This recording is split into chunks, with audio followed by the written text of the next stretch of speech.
I'm back, and sorry about the short break.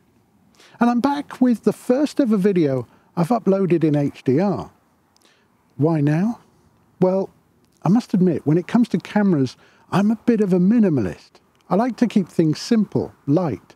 I don't want anything to slow me down. But I've got a new favourite addition to my everyday shooting rig, the Atomos Ninja V+. Or is it V+?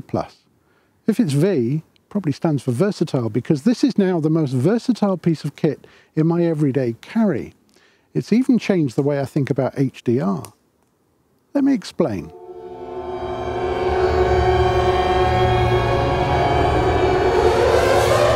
Ta-da!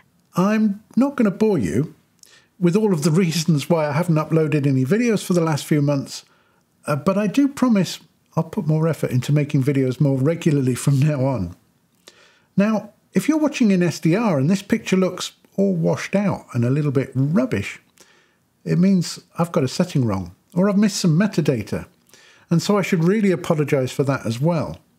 But moving on, what's any of this got to do with the Atomos Ninja V? Well, I've had this 5 Plus since it launched well over a year ago now.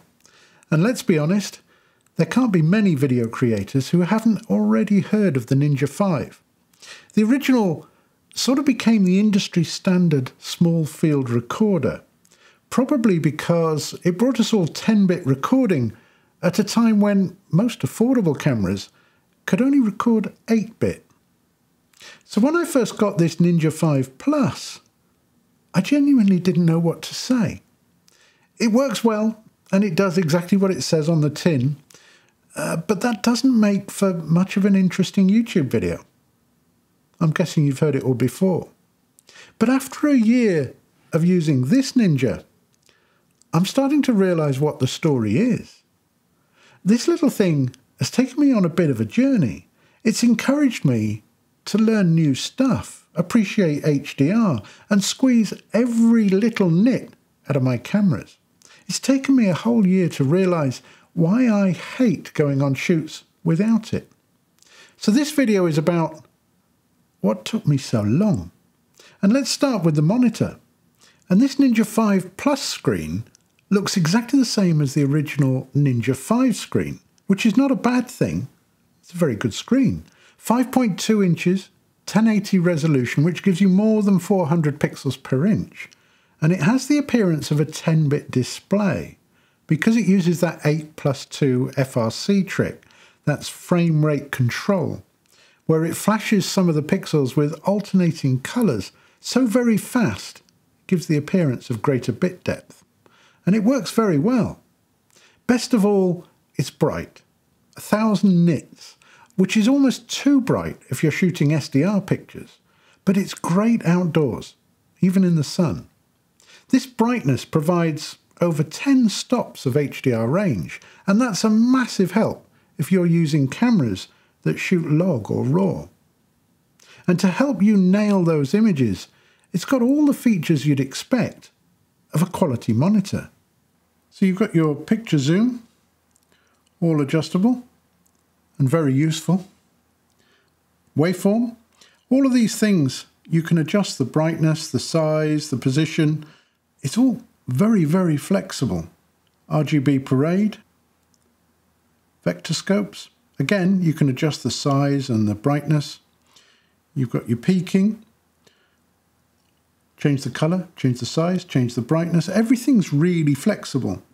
Zebras, false color, very useful, complete with a key down the side showing you which colour is which brightness. You've got all the aspect ratios you could possibly want. Again, it's really flexible, anything you want, even 9:16 if that's what you want. 1/3 markers, golden means, whatever you call them. Loads of different frame guides. And you've got your anamorphic D-squeeze. Again, so flexible on almost any ratio you can think of. And obviously, you can load your own LUTs, which is essential when recording log or RAW. If this Plus screen is exactly the same as the original Ninja V, which Atomos still sell, quite a bit cheaper too, why even go for the Plus version? Well, the differences are more obvious with the recorder. This Ninja V Plus has a new processor, the Atomos IC3, and this currently allows you to record up to 4K at 120 frames per second and up to 8K at 30 frames a second, all in ProRes RAW, if you've got the right cameras. So at the moment, that's the Sony FX9, FX6, or the Z-Cam for 4K at 120, and the Canon R5 for 8K at 30. And if you haven't got one of these cameras, you might be thinking, well, why not just go for the cheaper Ninja rather than the Plus version? And it's a good question, and I've got two main answers. Firstly, Atomos talked to most of the manufacturers, and more cameras are being upgraded to provide RAW output all of the time. Atomos also seem to support their products really well, and I've seen regular firmware upgrades to much older models. And that's given us some serious improvements over many years. Now, we don't know what's around the corner, but the more powerful processor in this Plus version definitely stands more of a chance of keeping up with those inevitable tech developments for a little bit longer. Secondly, how long are you going to be happy with the camera body you're using right now? Months? Years? Either way, wouldn't it be nice if the monitor recorder you like using now stays compatible with whatever camera you might buy next? There are so many features and options available on this Ninja that it sometimes takes a little while to find what you need. If I had a complaint, it's that this user interface isn't as clear or as clean as you'd find on, say, the Blackmagic Video Assist.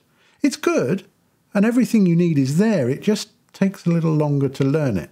Anyway, at the moment, with the Ninja V Plus, you get support for recording ProRes RAW, which is currently supported with over 30 different cameras, the ordinary ProRes, Avid DNX, and the highly efficient H.265.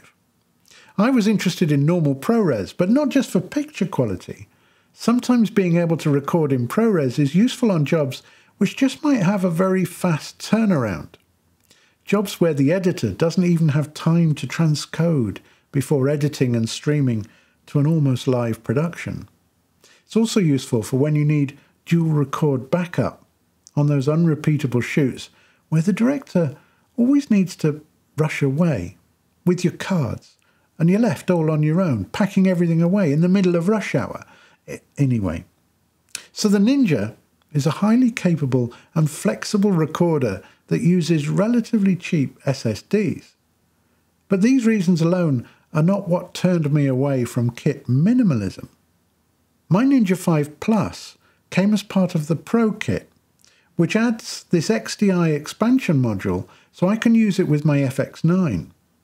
It'll also cross-convert, so you can input an HDMI signal and get an SDI output, or vice versa. You also get a nice sun hood, some extra cables, and a DTAP power adapter to use with the battery eliminator.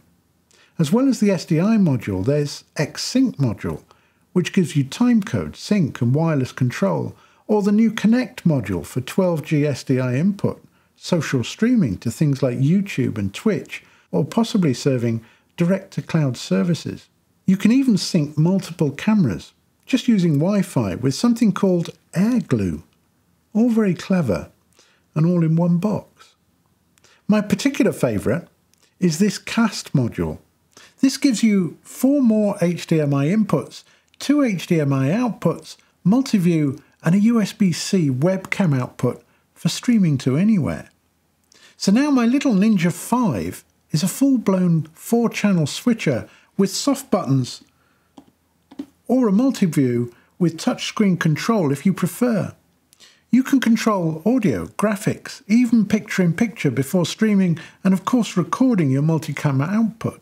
Apart from the fact that you can carry a small multi-camera switcher as part of your normal kit and maybe stream a live Zoom feed to a remote COVID-riddled producer, I'm beginning to wonder if this is now the ideal solution for directors wanting to monitor multiple cameras on set. As well as the multi-view, you could monitor full screen and just punch the buttons to monitor whatever you prefer. Atomos have been very clever at supporting these expansion modules. They've massively increased the versatility of what started as a simple monitor recorder. And who knows what other features will come next. Possibly another reason for following the man maths and choosing the Ninja V+. Of course, none of what I've said so far actually explains why this video has taken me so long. If you're watching this on an HDR screen, it should look bright and lovely. If the highlights are all blown out, you're probably on a standard range screen and I've done something seriously wrong, either with the conversion or the LUT. And to be honest, up until now, I've never been that bothered by HDR. It's always seemed way more trouble than it's worth, with an overly complicated workflow designed for technicians called Nigel rather than creatives like us. But then I got this Ninja and started playing with recording ProRes RAW from my A7S3. Now, I realise you can record HDR on any 10-bit wide gamut codec.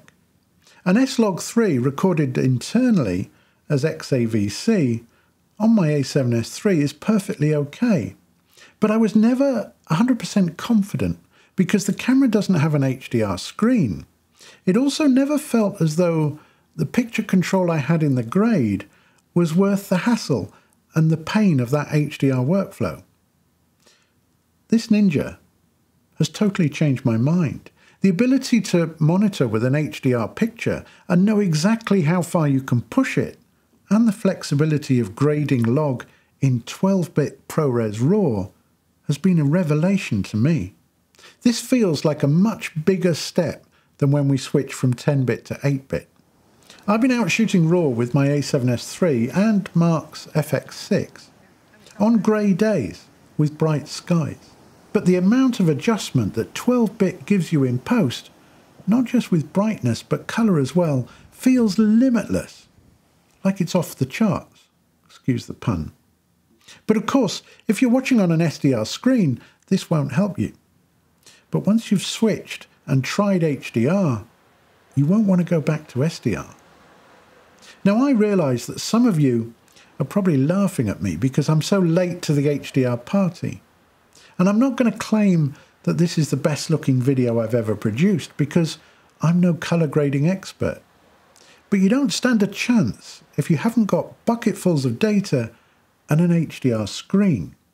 This little Ninja has opened my eyes to what's possible with ProRes RAW and a relatively small, affordable camera. And let's not forget, when you compare picture quality, the file sizes for ProRes RAW are often smaller than the equivalent HQ ProRes files. If it's available, why wouldn't you use it? I needed something to push me out of my comfort zone, force me to learn something new and give HDR a try. This little Ninja, with its cracking screen and 12-bit recordings, finally gave me that kick, which is just one of the reasons, even as a minimalist, it's now part of my everyday carry. Thanks for watching, especially in HDR.